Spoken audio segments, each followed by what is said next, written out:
السلام عليكم البنات، كي دايرين؟ لاباس عليكم؟ كنتمنى نلقاكم هاد لا فيديو نتوما في احسن الاحوال.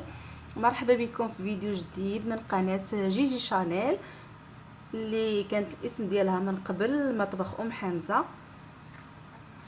اليوم غنقدم لكم واحد الوصفه فعاله جدا للسعال او الكحه. هاد الوقت راكم عارفين البرد، راه كلشي الناس كيكحوا، لا صغار ولا كبار. الحمد لله هذه هي الوقيته ديال هاد السعال. المهم انا جبت لكم واحد الوصفه راه فعاله وناجحه مليون في المئه.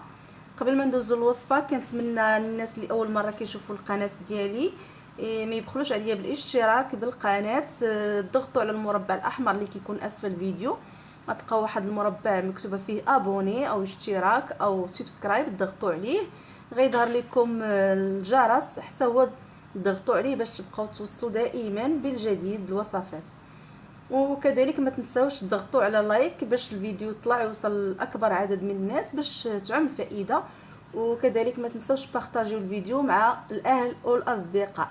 المهم ما نطولش عليكم، دوزو مباشره للوصفه. وصفه سهله ماهله، ما غتحتاج منكم لا وقت لا مجهود، ورخيصه بزاف. غناخذ واحد البصله من الاحسن تكون حمراء.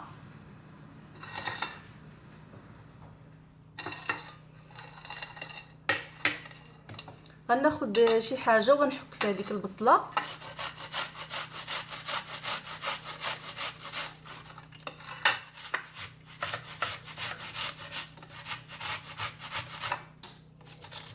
تقدروا ديروا بصله كبيره بصله صغيره، المهم على حسب اللي عندكم. انا درت غير هاد البصله راها متوسطه.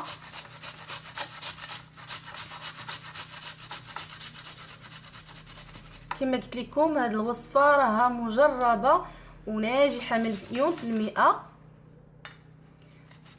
كنتمنى تجربوها والله يشافيكم والله يشافي جميع المرضى. دابا حكيتها كلها،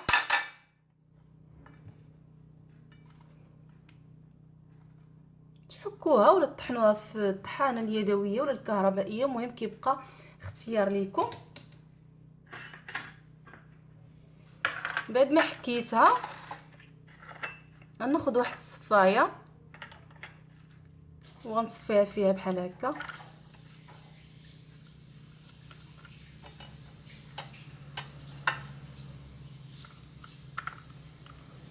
راه كيخرج منها الماء كما كتشوفوا.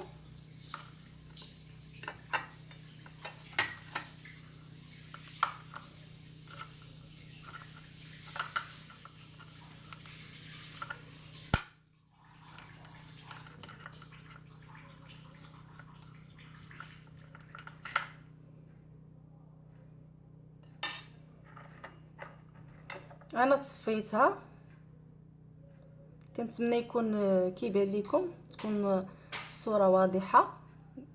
كتخرج لينا هاد الكميه هذه تقريبا هنا شي 2 معالق كبار ولا يمكن معلقه ونص. المهم خصنا نصفيوها مزيان. ومن الاحسن هاد الوصفه تخاد في الليل ملي كيبغي الواحد ينعس ويتخشى في الفراش باش ما يبقاش يدور في البرد. غناخذ العسل الحر، عسل الشمع، عفوا العسل الحر ديالنا.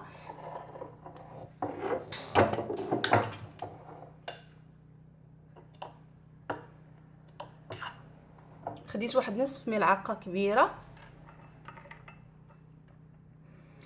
ضروري نحليو بالعسل حيت البصله راكم عارفين كتكون حاره ومذاقها مجهد، ولكن راها كداوي، راه زعما دقه ببطله كما كيقولوا. والعسل حتى هو راه مزيان. وكما نتوما عارفين البصله راه كطيح السكر. من الاحسن تناولوا هاد الوصفه هذه ملي نبغيو نعسو باش الصباح ان شاء الله الواحد كيفيق اون فورم. اما لا تناولتوها بالنهار الواحد كيبقى يدور وداك الشيء ما عرفتشو، الواحد يقدر يطيح ليه لا طونسيون او يطيح ليه السكر.